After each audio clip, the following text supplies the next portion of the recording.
Chasing Giants with Don Higgins and Terry Peer. Brought to you by Osseo Camo, nature's most lethal camouflage. Follow along as Don and Terry discuss the techniques, strategies, and dedication needed to harvest one of God's most amazing creations, world-class whitetails. Welcome, everybody, to the Chasing Giants podcast brought to you by Osseo Gear. I got Don Higgins with us, and it's already February for episode 311. We are almost 2 weeks into snow-covered ground. We got deer shedding. We got the stress of everything. We got food plot observations. A lot of great talk for winter management that Don, I believe, might dictate some decisions that guys make in just a couple months because, you know, frost seeding is really, really close for a lot of areas. So let's dive in as this first segment to talk about the snow on the ground, some observations of shedding, and then we'll get back to some food plot stuff in the second segment. Yeah, we got hit with that storm about 10 or 11 days ago now from when we're recording this, and prior to that, temperatures were mild and no snow on the ground, but temperatures plummeted. We got where I'm at probably 8 or so inches of snow. Cold temperatures. The deer were just and still are piled onto the food sources. We still have the snow. Temperatures have warmed up just a little, but not much. Today it was about 30 degrees, where there were several days it barely got out of the single digits. Deer piled up. There was one evening just a few days ago where Robin went and took the dog out, and there was like 50 deer in our yard. I mean, in every direction, backyard, side yards, front yard. There's just deer everywhere. Got that NutriCrave plot in my backyard, which is what they were coming up to hit. But they was also looking for anything green, any place where the grass was exposed. Those deer were eating grass. I think they just want something green. And I've got a big wheat field just outside my sanctuary that they'd been hitting, but it was all snow covered. And I could see where they'd pulled around in that some, but they were just doing what deer do when it gets cold. They were piled up and into the food sources. And then yesterday morning, I looked out the window of my house in the backyard where that NutriCrave plot's at, and they're laid a shed antler in the yard. And to be honest, as I'm watching the cameras, I'm still seeing, most of the bucks have their antlers. There's only 2 bucks, I think, on me that have shed. One would be the Turning Point buck. He finally shed that second side 5 weeks after he shed the first one. And then the buck that I found the antler from in the backyard, a 3-year-old that I know very well, he shed the one side. I got a picture of him carrying the one side one time. And then after that, he had shed as well. So they're starting to shed, but I thought that cold weather coming when it did would have got the antlers falling a lot quicker. But there's going to be a lot of sheds hit the ground in February. So, first of all, this is a request to all the listeners that are listening right now, because I just find it fascinating how different areas will shed at different times the same year based on the weather and the stress of the deer in that area. You know, the areas where it might be like, say, going through Oklahoma, Kansas, Arkansas, Tennessee, that had that big ice storm that came through at that same front when we got snow. That's a different level of stress. And are you guys seeing more shedding than what we're seeing? I find that fascinating. So if you don't mind, please comment down below and tell us where you're from and what your observations for shedding has been. The second thing is, when you look bell curve's not the right, but think of it from a statistic standpoint of watching your farm for the last 30 years. Are we right on about track of when most of the deer shed, or are we early? Are we late? Is it just vary year to year? And how does that dictate what's going to happen, we think, with this spring with antler growing season? Well, typically the antler shedding happens over an extended period of time, several weeks, couple months even. And I can only really recall one time when the shedding happened all at once, and that was when we had a really bad ice storm one year, and the ice stayed on everything for at least a week and did not melt. The bean stalks basically were the size of shovel handles. I'm just covered in ice. The fences, had ice on it. Everything had ice, and it didn't melt. Typically you get an ice storm and it's there for a day or two and it's melting and it's gone. But that year it stayed for a week. And the deer, I was not observing any deer coming out into fields or food plots or anything. They just stayed back in the cover. And I'm telling you, the majority of bucks lost antlers over that week that they sit there and didn't eat. I mean, even the browse, was just covered in ice so thick that I don't even think the deer ate for about a week. And that year they shed all at once. Typically it's not like that. And we get concerned about the deer in this weather, and the main thing we can do is provide them food, because if you think about it, the deer in Canada, they deal with this every winter. And even the northern United States, you get up to Minnesota and upper Wisconsin, upper Michigan, those deer are dealing with tough, cold snow conditions every single winter. New York is another, and the New England states, another example. I think the key is giving them food. They can survive the weather conditions. God's created them to survive the elements, but the food is the best thing we can do. And if they've got a full belly and they're digesting that food, that actually helps keep them warm. So I don't think we should get too concerned about the weather conditions as long as we're giving those deer all they can eat. I was in Southeast Ohio last Saturday visiting a consulting client, and I do a lot of the hill country stuff for us, and so this was a pretty steep topography. It was a very interesting property because it had been clear cut about 10 years prior, maybe 8 to 10 years prior. They're not exactly sure what the date was. So as you can imagine, all of those soft maples and kind of invasive type trees were just coming back so thick that you look out across the hillside and it wasn't any good cover. It had gone to the point it was beyond briars and grasses that we really look for in good habitat. Obviously no big trees, but it had just all of these 1.5 to 2-inch diameter trees that you can't even walk through. They're so thick. There was public ground that was basically a perimeter beside this. And so part of the plan that the client asked me to talk about is there some place on public that we can go back accessing through their property and find a morning rut funnel or something that might be an advantage in giving another stand site. And Don, it was amazing to me. There's, of course, we got here in northern Kentucky, we got probably 10 to 12 inches of snow in that last front. But up there, they got maybe 6 inches of snow and then the ice. So when you were walking across the snow, you were actually up on top of it. So I think it really made it hard for the deer to paw down and look for acorns or any other stuff on the ground. But when we went across the line of the property line from the clear cut to the open timber where there was some undergrowth that wasn't those spindly, trees, every single tip of every browse of every tree, all of it was nipped off.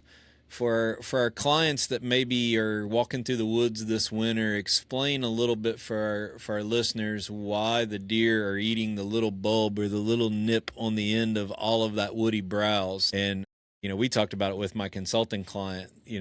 That's what's a lot of times what's they're really looking for this time of year.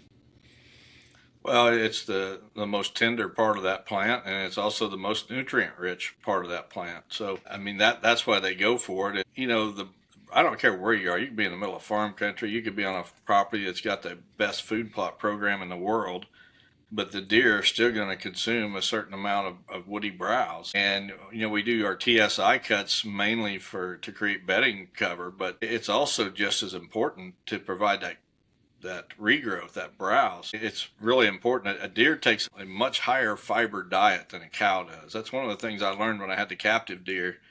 When I first got them, I fed them like cows, and it didn't work very well. The food ran right through them, just like a cow on spring grass. And one of the things I learned was that a deer needs a lot higher fiber diet than a cow does, and they get that from that woody browse. So it's a very important part of the diet.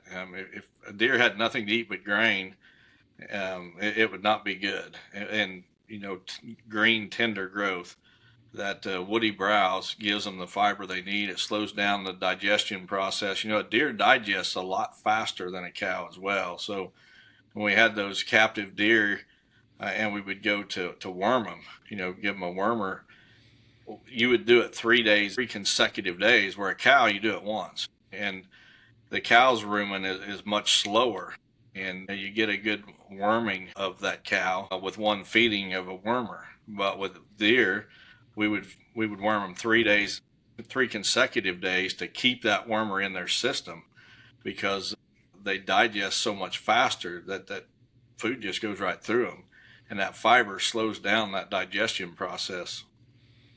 So in a situation like what I was on, where we walk in and there's a complete clear cut, we know that after that clear cut, for the first several years, we had a ton of woody browse that came back, and it was probably dynamite bedding at that point, especially next to the public where it was open timber and you can see, I mean, good grief, I could see 200 yards down in some of these valleys through the mature timber. But at the point it kind of flips and it becomes that invasive small trees everywhere, there was a distinct line where there was no tips of buds to eat. All of the understory, basically the lower woody browse, was completely gone, and it was just these stalks. It almost looked like a bamboo, they were just everywhere. It was a distinct difference of where they were feeding on woody browse and where they won't. What's some tips or experience you've seen with clear cuts for bedding that you do once a certain time after that clear cut, when you have all those invasives come up and it just creates a jungle? At what point do you need to go address that? Well, I was just on a property a couple of days ago here in Illinois consulting, and I seen that there had been, it almost looked like a power line there wasn't a power line there, but it looked like a power line right away had been cleared through the woods. And it had been then neglected, and it had grown back in volunteer tree saplings, and they were primarily cottonwoods and sycamores, so they're pretty much worthless trees. And they no longer offered anything. They'd grown big enough they no longer offered anything. And what I told the client they need to do is come in there with like an FAE mulcher and just mulch them things down and let the regrowth start, because you cut that tree off, that root system's still alive, and each one of them stumps is going to start shooting up regrowth. And so instead of those deer having, say 2 to 4 inch tree trunks there to gnaw on, you cut it off and you start over, and each one of them stumps, shoots up new sprouts, and it is good browse. So, those mulchers, like the FAE mulcher, is absolutely fantastic for going into those areas and setting them back. And you don't need to do it that often, say, probably every 5 years or so. And if you're talking about a bigger property, instead of doing the whole thing at once, break it down so that every year you're doing like a fifth of the area, and then you've got different stages of regrowth. And that way there should always be some good woody browse on the property to get those deer by. Yeah, I think that there might be a misconception of people when they do a TSI project, they do it one time and it's always done. But, we've seen examples of different properties, whether it's, a property that was done for a clear cut for timber. Southern Illinois has a lot of strip mine, areas that they just, take everything off of, that it comes back. And, what we really like to do is once the grasses, the briars, and the undergrowth is gone, you really got to cut it again. It's not a one time and you're done for the entire future. You're going to have to stay, because there is a turning point from where it's fantastic bedding and fantastic browse to unusable. Exactly, and that's what I've seen on this property. And by setting it back, you just start that process over. A good way to think about it's like your yard, mowing your yard. You mow your yard, it looks great, and over the next few days, it's going to start growing back, and it's going to start looking bad, and you mow it again, and you set it back, and you restart that growth process. And yep, it's the same thing, except instead of mowing once a week, you're mowing about once every 5 years. Yeah, absolutely. Well, that's pretty cool discussion. Let's talk a little bit about late season food when we come back, because we've had some questions. We got a question from a listener today that on the show about grain sorghum, but let's give an update about both of our plots. and talk a little bit about late season food and some new and latest announcements of the Shipshewana show after a quick message from our folks at Osseo. We'll be right back. Osseo Gear has perfected one of the most innovative camo patterns on the market. The unique camo pattern designed to mimic the feather patterns of one of North America's greatest predators, the great horned owl. Combined with intuitive features, superior comfort, and ultra high quality fabrics, give bow hunters the ultimate advantage. Osseo has outfitted over 10,000 bow hunters across the country with over 1,000 5-star reviews. Visit asiogear.com to check it out for yourself. Use code CHASINGGIANTS for 15% off. Okay, to kick off this segment, Don, let's just go through our speaking and appearance schedule. Make sure you visit Real World Wildlife Products. We also keep a list there where some of the seminars like West Delks is going to be at, all of the dealer trade shows. So I know a lot of you guys want to save shipping and want to pick up your product at a trade show. If you visit our website and hit trade show schedules, there is a list of where our dealers can submit what trade shows they're going to be at. It's with product, so you can contact them and try to get your product without paying shipping costs. It's huge savings for you. It helps our dealers out by buying directly from them, so we encourage you to check out realworldwildlifeproducts.com. Don, let's go through here a couple events we got even starting here in just a couple weeks. Yeah, February 17th, I'm going to be in Michigan doing a seminar with Mike Mitchell from Mike's Mighty Micros. It's with some real world dealers. 2 or 3 of them came together to put this event on. It's going to be in Vermontville, Michigan. The address is 311 Chassis Lane, Vermontville, Michigan. For more info, call 517-726-1600. The times are a little bit off here, 30 minutes off. I got a notification a couple days ago that the dinner is actually going to be started to serve at 4:30 and the seminars are going to start at 6. Then February 19th through the 21st is the Shipshewana show, the Midwest Sportsman's Classic. Terry and I will be there. I think we got something going. Terry and I have something every day. Yep. Live Chasing Giants podcast on Thursday. We're doing the premiere showing of the Doubting Thomas video, hunt video, and a little discussion on that on Friday. I don't know if we got anything on Saturday or not, but anyway, for more information, call 574-354-6030. February 25th and 26th is the Whitetail Management Conference in Arthur, Illinois, in conjunction with the Real World Dealer event. If you want to attend that, it's for dealers and their guests. You can call James Hayden, the Real World Sales Manager, and James' phone number is 574-870-7937. March 19th, I'll be in Shelbina, Missouri, speaking at the Shelbina Christian Church, putting on a presentation there. Do not have a phone number for that yet. And a new one that just found out about yesterday, talked to Scott Finnedahl of Extreme Custom Food Plots in Wisconsin. He always has a ginormous booth at the Wisconsin Deer and Turkey Expo. It was held in Madison. I think they moved it to Wisconsin Dells. But I'm going to try to be there on Saturday. I'm not making any promises, but I've got to go up that way to do some consulting visits. So I'm going to try to time it where I can be there on Saturday of that event. Awesome. Well, we got some more announcements for the Midwest Sportsman's Classic, and make sure, especially all of our listeners listening on audio platforms like MTech, grab a pen. I'm going to give you a phone number you can call for all of the details. They have a phone tree at this number that lets you look at seminar schedules, dates, hours, the booths and exhibitors, all kinds of things with details. Make sure you got a pen handy in just a second, and I'll give you that number. So, we've been talking about this thing for a few months, and obviously it's a very family-friendly show, but you and I got some very unique things, like you mentioned, that we're doing this year. Chasing Giants is actually sponsoring a trail camera picture contest to where you guys got to print out a picture of some trail cameras and you enter it. There's no cost to enter it. They're going to put them on display. Everybody can walk down and look at them. There is a best in show category.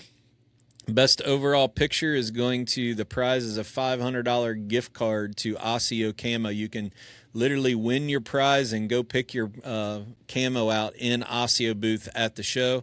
And then there's 3 subcategories: the best buck picture, the best landscape or like a painting picture, and then the most obscure or funniest, weirdest photo is the 3rd. And we are giving away a brand new Wiseye DC2 cell camera. That's the one that Don and I used all year this year. And so the winners of those categories get a Wiseye DC2 no glow camera. So no cost to enter, but the thing is, guys, you got to bring that printout with you. There's no way to print when you get there. So don't get there and be, oh, we didn't know about this. So make sure you know that. The baking contest, the art contest, all of that good stuff. But you and I each day have another presentation that we've never done before. And this is in partnership with FAE, where you and I did a project on our home farms where we're going to give a behind-the-scenes kind of tour to our sanctuaries and very pivotal projects which changed how the deer used both of our properties. So FAE helped us out, and we used some of their equipment for a specific project, and we got, I believe, a 50-minute presentation on that each day where we're given an inside I guess you get almost an inside tour and kind of walk around inside of our sanctuaries, which never been done before. Yeah, it is going to be interesting. Brand new material, some projects that we've done on our properties over the past year, and maybe take some ideas away that you can use on your own property. So FAE obviously sponsors the entire Midwest Sportsman's Classic. They've just been great folks for the promoters of that event. So we were, when we were asked to kind of help out with some special projects with them, we jumped on board. They're great people. Appreciate their help directly to the folks at the Midwest Sportsman's Classic, which you guys know we care about a lot. We got a lot of friends that run and work really hard for that booth. The big thing that's different this year is there's breakout groups of the Winsel brothers, Bobby Worthington, our friend Brent Henderson's going to be there. Wes Delks is going to be there. Lee Mitchell's going to be there. The seminar schedule through the day, this is truly an event where you could come and just listen to seminars all day long and really be a sponge in so many different things. But for you guys that bass fish, 2 of the biggest names and I believe bass fishing history are going to be the main event Friday night, and it's called Friday Night Bites with a B. And I'm going to just play for those folks who are watching on YouTube. I hope the audio platforms will put up with us. I'm going to play a quick reel that talks a little bit about the fishing side of the Friday night event. So we'll be right back.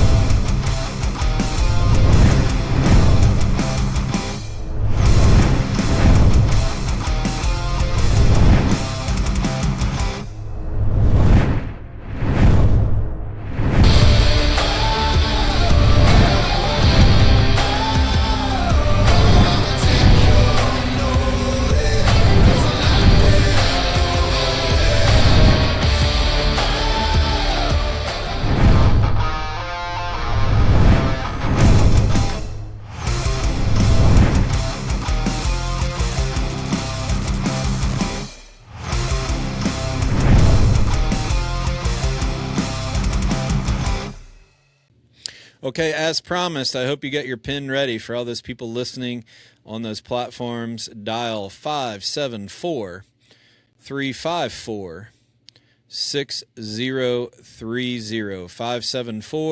574-354-6030. That has all of your gate admission, all of the stuff. There's a gun auction, art show, baking contest, seminars from Team Radical, just so many different things. But remember that trail camera contest, there's big prizes there. Don't show up without bringing your picture with you. And one thing Don and I are doing different is throughout the week, including our podcast, including our Doubting Thomas video, and the other presentations. We got a bunch of prizes to just chuck out in the audience. So if you're attending any of our seminars or breakouts, we're going to be throwing out stuff from all of our sponsors and having some prizes and giveaways. So I think it'll be a fun time, won't it? Yeah, and I want to encourage all listeners, if your wife is really good at making cherry pies, you need to bring one to this event. We got a baking contest every day, and my favorite baked goods is cherry pies. So if you want to win and I'm a judge, it needs to be a cherry pie. I'm just giving you a little heads up there. There's going to be different categories. I'm going to do the pie judging. So cherry's my favorite. Bring your cherry pies. Yep. And Joe Miles is helping be a judge. I have to judge appearance only because of my diet. I've been on a diet since the day after Christmas and dropped 30 pounds so far. So I'm not going to start cheating. But I tell you what, every single bit of my joint pain's completely gone.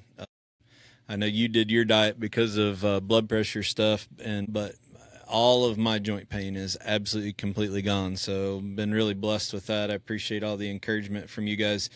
But Wes Delks will be taking my place in the tasting portion of it.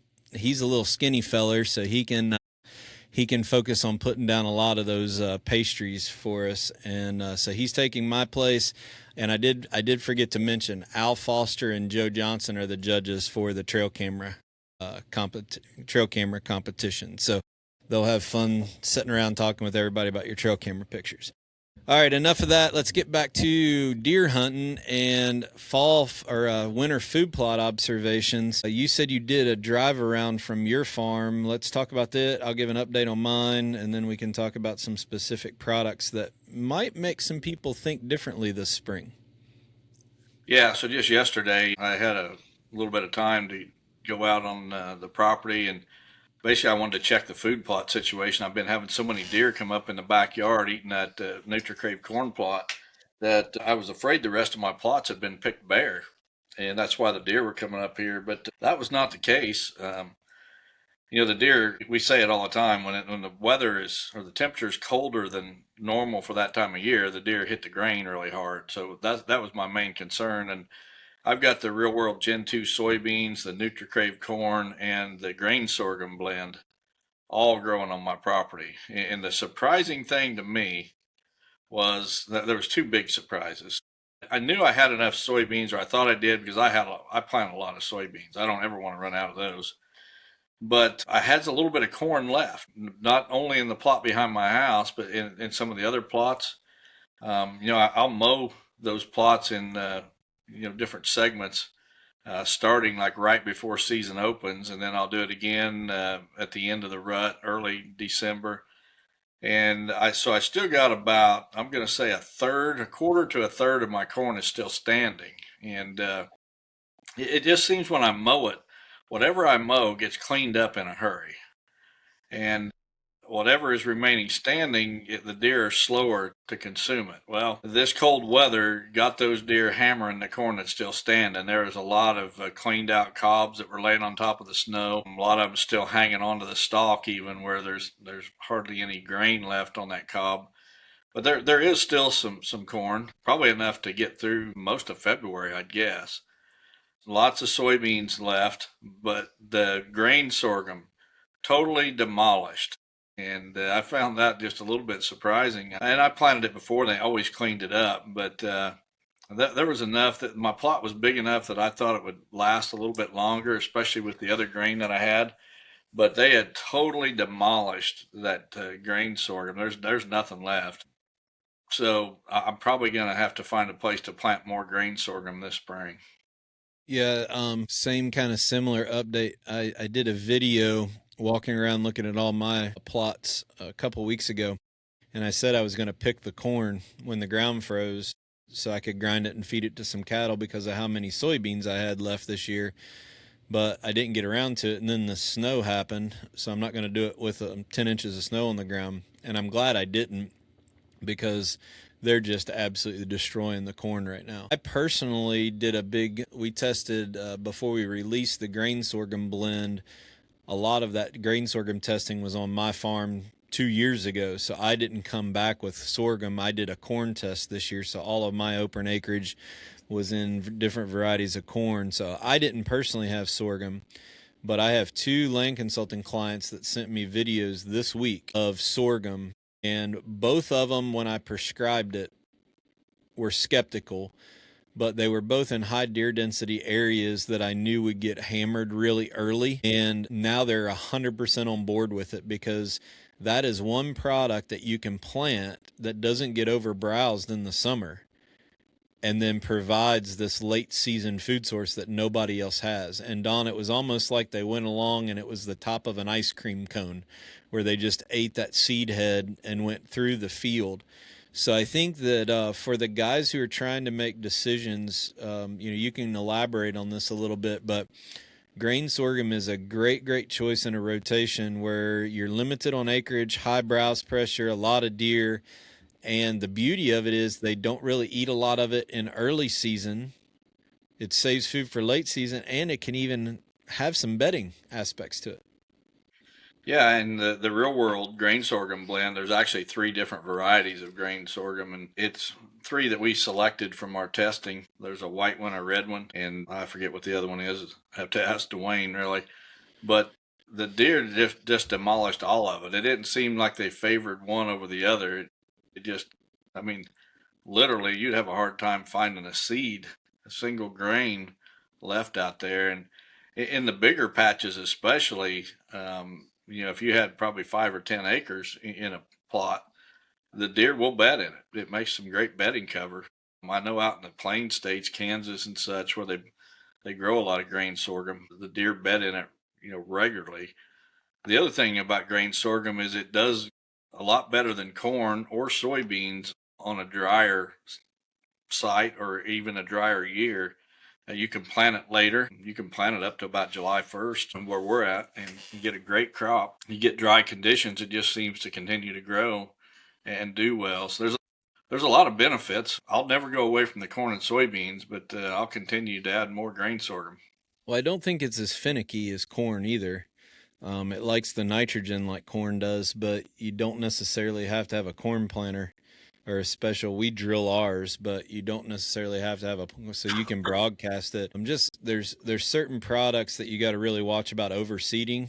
More is not always better with some products, and sorghum is one of those that you really got to watch. So you don't want to overseed, but you can broadcast it, and it's just a great choice. I think if you're trying to make decisions on something and you're sitting there right now looking at your food plots and you don't have anything for the deer to eat when there's snow on the ground, and you got a lot of browse pressure in the early season, beans aren't really an option, corn's not an option for whatever reason, put in a rotation of grain sorghum, see how you like it.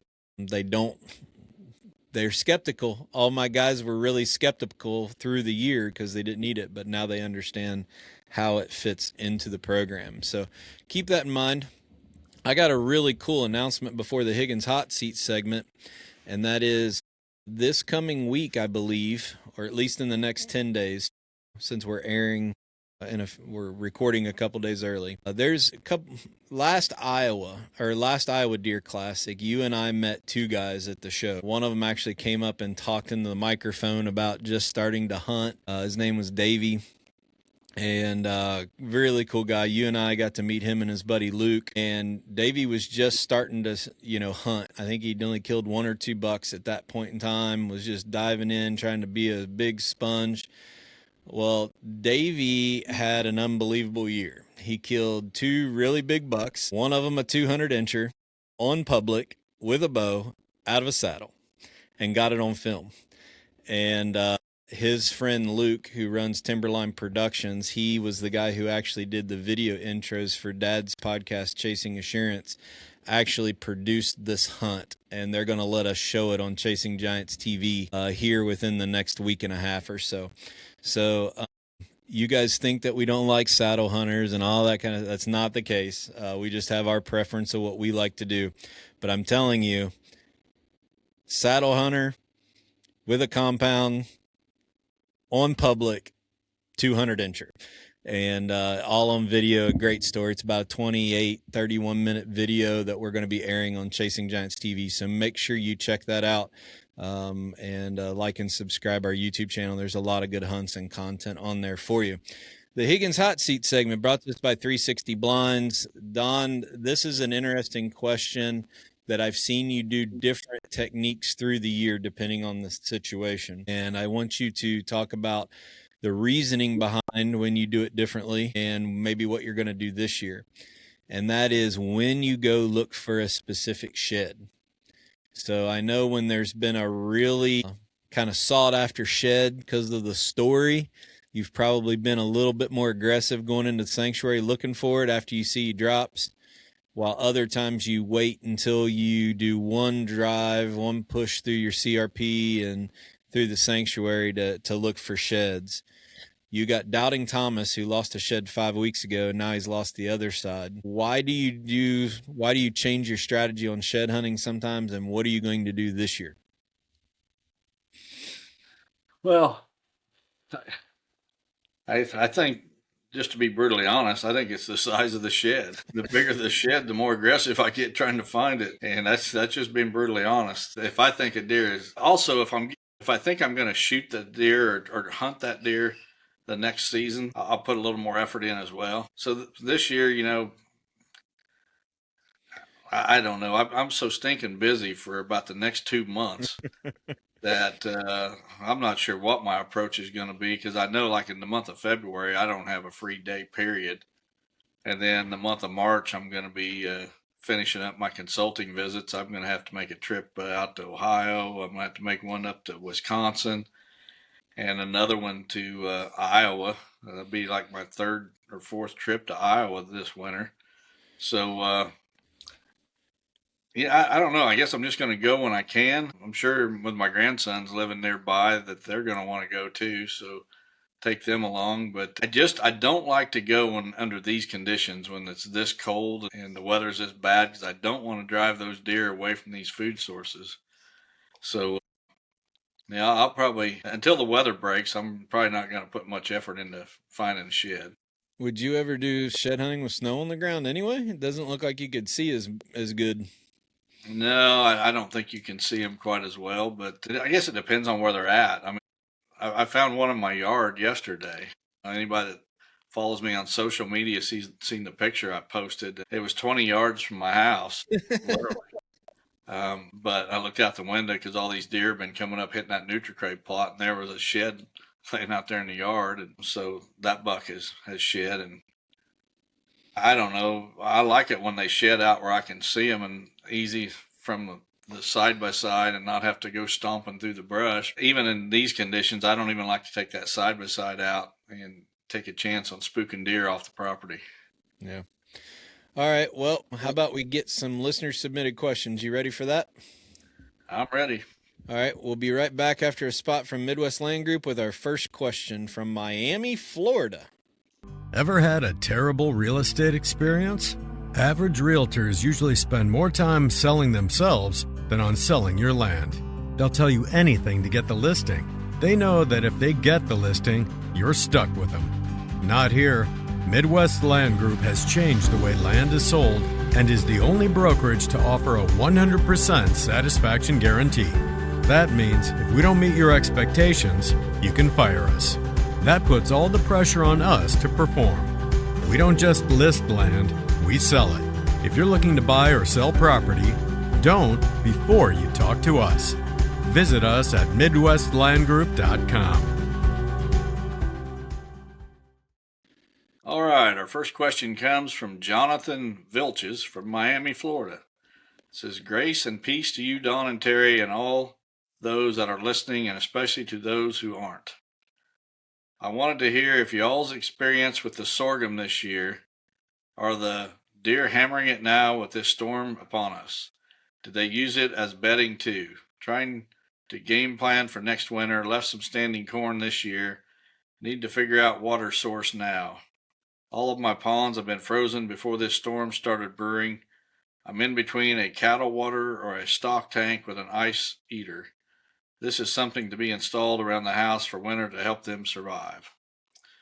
Well, Jonathan, I didn't realize that in Miami you had that kind of issue with frozen water. Apparently you've got a property up in the Midwest somewhere. Anyway, in regards to the water situation, I don't think it's near as critical as what a lot of people think, especially when there's snow on the ground. It is nice to have open water, but I don't think it's near as critical as what people think. In regards to the grain sorghum, as Terry and I were talking earlier, it's all been consumed on my place. I have not noticed any deer bedding in it at all this fall. Not saying they didn't. And I'm not there enough to see if they are. The sorghum plot that I had has got one tree stand that I could observe that sorghum. And I did not even hunt that stand this year. Just with the wind direction and such, there was just no opportunity to hunt that.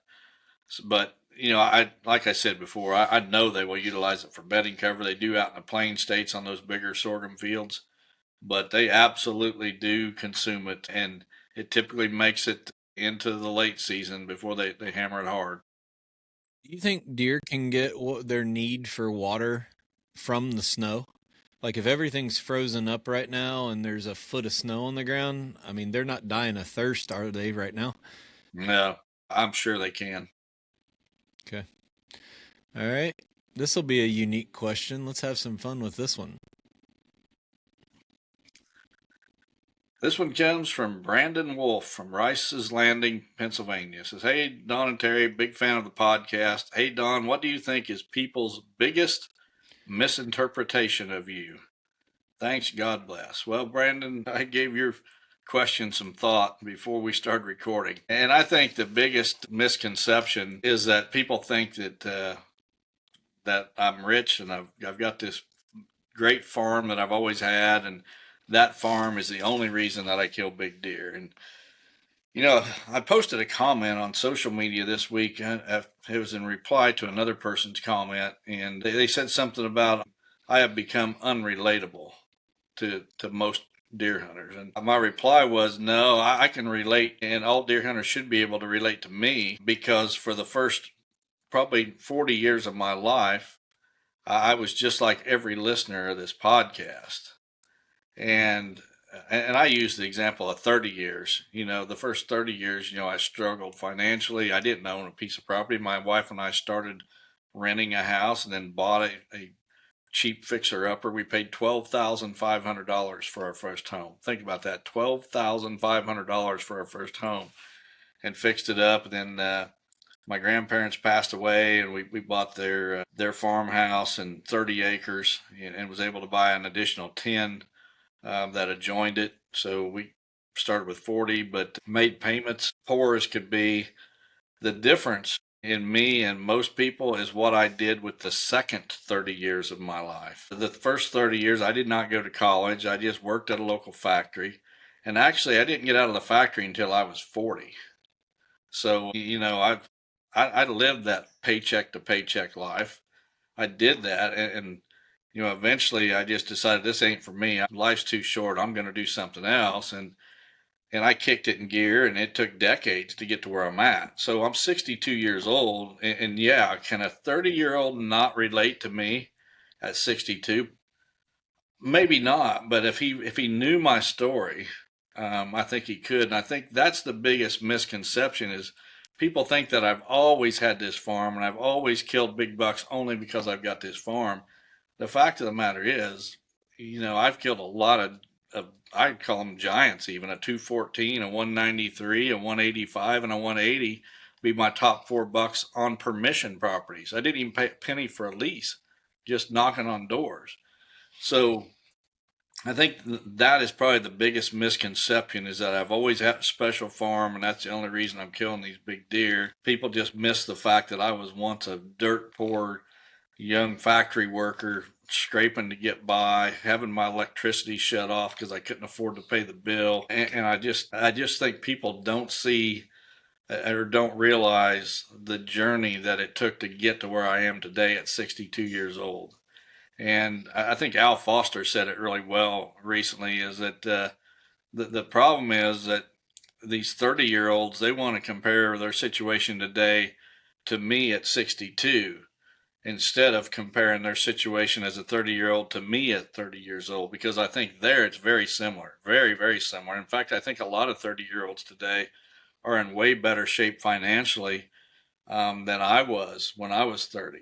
And the key is, what are you going to do with the next 30 years? I disagree. I don't think that's the biggest misconception about Don Higgins. I think most people that listen to you think that you are this diehard conservative Christian, and very few people know that you voted for Hillary. Yeah, and then you woke up. That was a nightmare you didn't survive. So you're saying you did vote for Hillary or did not? Absolutely not. Don't get me started. Now you're going to get me on a political tirade here. Oh shoot. We'll go on to the next question. That was funny. This one comes from Mitchell Finke from Columbus Junction, Iowa. He says, "Hey guys, listening to the podcast a couple of weeks ago on drone usage made me think about how no one ever talks about the thermal scopes on guns. The actual killer. You may not have as much poaching in your area as some, but I feel thermal scopes in the wrong hands is much more detrimental than a drone flying around. In your opinion, if one had to go, what would it be? Yes, both tools in good hands can be very beneficial, but the tools in the hands of a non-law abiding person could ruin some things. We'll see you at the dealer event. Thanks." Well, Mitchell, I think you make a great point. Mm-hmm. The drone by itself doesn't kill deer, as the thermal scope on the gun actually does the killing. But the thing about, here's the big difference. A guy standing there with a thermal scope on a rifle, doesn't matter if it's in the middle of the night or when it is, he can only see so far around him. And, if there's thick brush around him, he's only going to see so far into that thick brush. With that drone, you can cover the entire township in short order. And you're not only looking at the field around you, you're looking at the neighbors and the neighbors beyond that neighbor. And you're doing it very quickly. And you can find your target buck in a hurry. And if it's gun season, you can probably put a stock on him and shoot him in his bed. If it's bow season, you can plan where you're going to sit. Um, you can use it to scout property that you don't have permission to be on. If I could outlaw one, it would definitely be the drones. I personally, it wouldn't bother me if they outlawed both of them, and I think both of them have huge benefits. I've got guys that come to my place and shoot my coyotes at night with the thermal scopes, and that is hands down the best way to control coyotes or predators is, with those thermal scopes at night. They do a fantastic job. They was here earlier this year and killed 16 in one night in my neighborhood. I think they're coming back this weekend, actually. But so in the right hands, they're an absolute fantastic tool for the wildlife manager.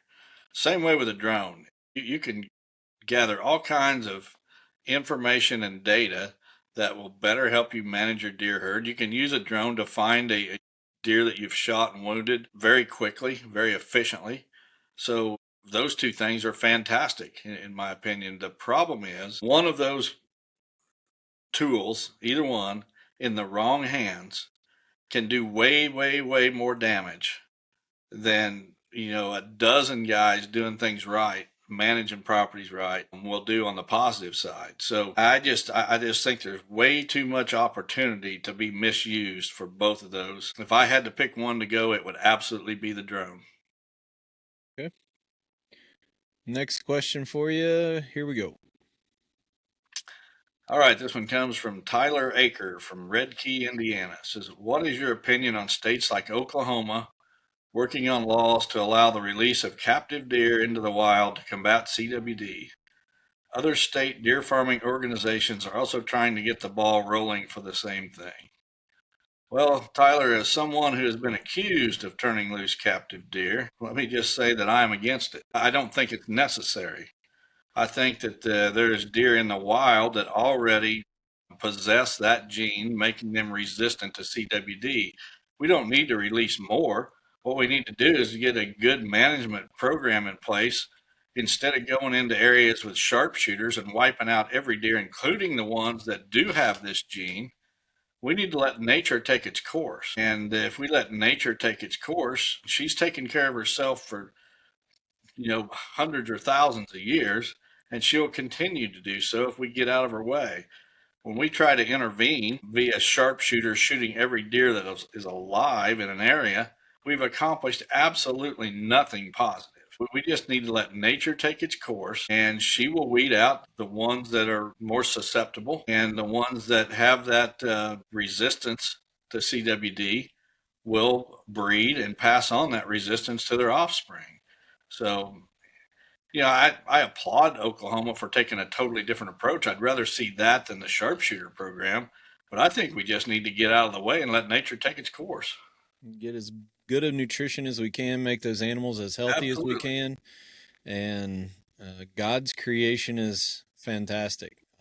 It just simply amazes me that these animals can survive what they do. But we as hunters, land managers, and stewards of God's creation can do things to help improve the health aspect of the herd, and that's where we want to fight. Well, and it's the political side that's an absolute joke. And let me just do a bashing of an organization. The National Deer Association used to be the QDMA, has turned into just a left wing liberal propaganda network for deer hunters. They push this CWD nonsense, and it's just an absolute joke. I seen one of the former board of directors for the QDMA made a post here recently, just absolutely bashing them, and came out and literally spelled out their liberal agenda. They went from having, I think it was 60 some thousand members as QDMA to like 10% that, like 6,000 now. They just went totally off the rails. And I see their propaganda that they post on social media. I think that organization is an absolute joke. I don't think any deer hunter who truly cares about the resource should have anything to do with the National Deer Association. They're just a liberal propaganda network for deer hunters. That's probably where they're getting their funding now, is the liberal initiative. So money's talks in politics, Don. We know that. Yep. Next question comes from John Helmick from Carmichael's, Pennsylvania. It says, hello, Don and Terry. I've heard you discussing in past episodes the topic of frost seeding. I planted a real world clover plot last fall, and of course I didn't get the result I was hoping for due to the lack of rain we received. I had some coming up, but it just never took off like past plots. Am I better off to just start over in the spring from scratch, retill it, and replant from scratch, or could I frost seed the plot instead? If so, when is the best time to frost seed, and how much seed should you use per acre of frost seeding? I appreciate any help and information on this topic. John, I know exactly what you're talking about. I had the very same thing happen to me. I drilled in some clover with my PH G Series drill. Got a little bit of a rain. That stuff came up. You could look right down the rows and you could see them little clover plants coming up. And then the rain shut off, and we didn't get rain for over 2 months. And what happened is all those little plants, they just weren't, they didn't have an established root system to continue to live and grow, and they dried up and died.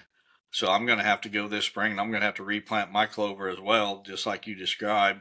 If you've got a bare plot that's already been worked, yeah, you can go in and frost seed it. In fact, that's a great way to do it.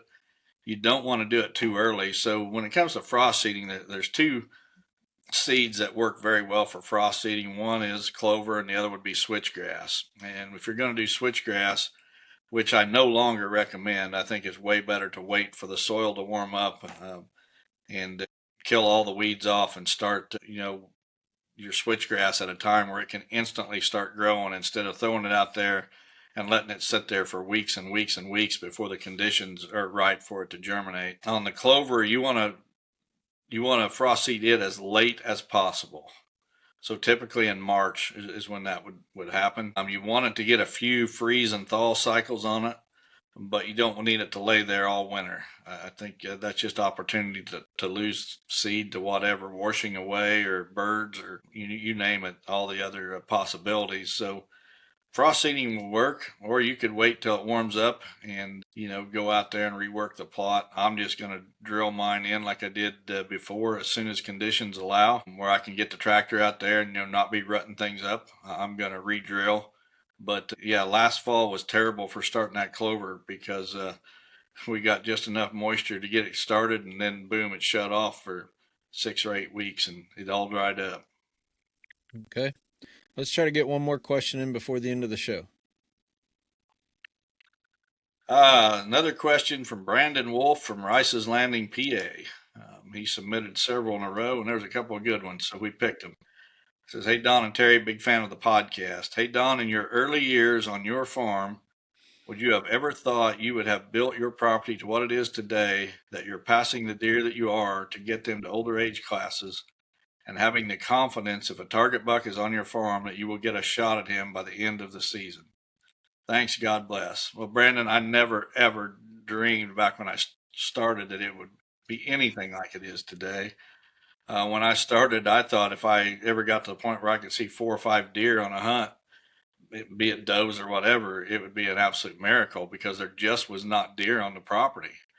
And to think that I would, one day shoot 3 200-inch bucks on this farm and have booners here every year, multiple 170s every year, that was beyond imagination. And you've heard me say dream big because God's reality is bigger than your imagination. And that saying of mine actually stems from what's happened on this property. I never could have possibly dreamed. My imagination was not big enough to even fathom reality. So no, I never envisioned any of this would happen. As far as being able to kill the bucks that are here, I don't think that is such a far stretch because this is not a big property. And if a buck is here, I think most hunters in North America could kill the bucks that I'm killing on my farm. I think it's what sets this farm apart is the way it's managed and the fact that it can grow those kind of deer. That's what makes it special, not the fact that I'm killing them. It's the fact that they're here consistently year after year after year, and the management practices that make that possible. And I've been trying to share some of that on social media, especially on the buck management and culling certain bucks and that. And I get so much pushback. And it's like, guys, I've got the proof is right here in front of you. I'm doing it. Show me another property where a guy started with nothing with 100 acres of cover and he's killed 3 200s. And I'm telling you, it's not going to be the last. It's not going to be 3. I'm going to kill another one. I don't know when it's going to be, but there's just too many good young bucks year after year that I am confident at some point there's going to be another 200. And not only that, I'm confident that if my son-in-law and my grandsons continue the management program that I've started, they are going to kill, once I'm dead and gone and buried, they're going to continue to kill 200-inch bucks from time to time on this farm. It's never going to be every year, but they're still going to be here from time to time, barring any major disaster, like some sort of disease outbreak or whatever. Well, great questions from our listeners. Before we sign off, just want to show some people, especially those who are on YouTube right now, we got a new 3-hat pack. We've gotten a lot of requests for new hats here recently. So for those of you who are watching, these are limited time only. We got a bunch made up, and I hope everybody understands, Don or I do not have time to deal with shipping out swag. That's the last thing we have time for. So we're going to take a bin full of these to Shipshewana and our dealer event. So if we have some left over, we might figure out something to do. But we got a black Osteo camo Chasing Giants hat, a black and white hat like the ones we're wearing, and then we also have a Hunter Orange new Chasing Giants hat. So a little plug there. If you're coming to Shipshewana, we'll have a 3-pack hat if you want, or if you just want one, that's fine. See us there. We got a new product. We can start teasing this a little bit. Don and I, we have been working extremely hard to try to do business the right way in this industry. And I think God has blessed us far more than we deserve or we ever would have thought. But you and I it's taken about 2 years to kind of lay the groundwork and at Shipshewana and on the podcast, we are going to release a new Chasing Giants product. So a little teaser out there that's coming along with a new partner and an explanation of why we're changing a partner. So I hope you guys will tune in and listen before you judge. We'll be able to talk a lot about why we're doing some very strategic business things that not only benefit Chasing Giants, but our real world organization and the real world dealers. So I'm pretty excited about all of it. We've been busy over the last year and a half, haven't we? That's 2026 is going to be a fantastic year for Chasing Giants and Real World Wildlife Products. The doors that have been opened just in the last 30 to 60 days is incredible. And if some of these things come to fruition, Chasing Giants is going to become a major, major brand in the hunting industry. But our commitment to you is not to lose our focus. I think the reason that we've been placed in this with our platform is God has blessed us because of how we want to use this platform to honor Him and to share Jesus. And we're not going to deviate from that no matter what it costs. We can stop today and we're okay with that. But if it gives us the opportunity to provide for our families, provide for our dealers, make them more successful, give a hunting industry some good products that have been vetted out and proven, and gives us a platform to talk about Jesus and chasing these critters around the woods, I think we're okay with that. So, yeah, it's been humbling to see all of this come, but the last year and a half, we've been really working hard on what the future of this thing's going to be. So we're anxious to take everybody along for the ride. Yeah, amen, brother. It goes way beyond you and me, and I'm sure that if we keep our focus, God's going to continue to open doors, and we're going to continue to honor Him for sure. All right, well, this week we got Daryl Monk, one of the owners of Wise Eye Technologies, doing our Sunday night prayer time. We hope you hang on and listen to that after the closing credits. And I guess we'll be back next week. I got a really tight schedule this coming week. I know you do too, but we only have one more show before the Shipshawana event, and then we go back-to-back Shipshawana and the dealer event. So some pretty interesting stuff going on. Yeah, follow us along on social media. Make sure you check out my dad's podcast, Chasing Assurance. He's going through some very interesting discussions of the original 12 apostles right now, and I think you'll find it very interesting if you tune in. Outside of that, Don, take us out. Yeah, God bless everyone. See you back here next week.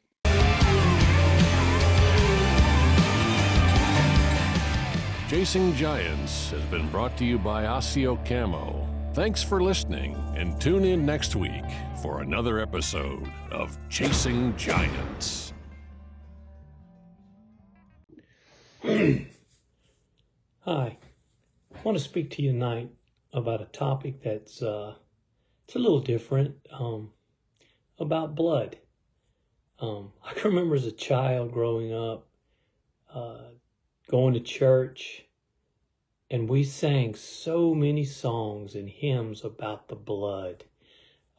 There's power in the blood, nothing but the blood of Jesus. Are you washed in the blood? I can just hear these songs just over and over in my head as a child growing up. And I guess as a child, and you hear all this, you really don't really stop and think about, what does that mean? Why are we singing about blood? What did Jesus' blood do for us? Blood has a voice. The Bible tells us that the blood speaks. The blood is just so powerful that it cried all the way to the heavens for God to hear. And what was the blood saying? It's interesting to know, what was the blood actually saying? The writer of Hebrews, Hebrews 12:24, reflects on this when he talks about Jesus on the cross. As Jesus hung there on the cross, and the blood was dripping and pouring down onto the ground, the writer of Hebrews says the blood that Jesus shed, it speaks better than the blood of Abel. So what does that mean? It speaks better than Abel's. Abel's blood was crying out for revenge on his brother Cain. And God heard. And God cursed Cain. But Jesus' blood cried a different cry to the heavens and to God. And what was it? It was forgiveness. Jesus' blood was crying out to heaven and crying out to God, Father, forgive them. They know not what they do. forgive them. So it's all about you will ask God to forgive you. And next time, let's pray. Lord, thank you so much for this time. Thank you for forgiving me. Thank you for forgiving us. Thank you for this time. Thank you for forgiving me. Thank you for forgiving us.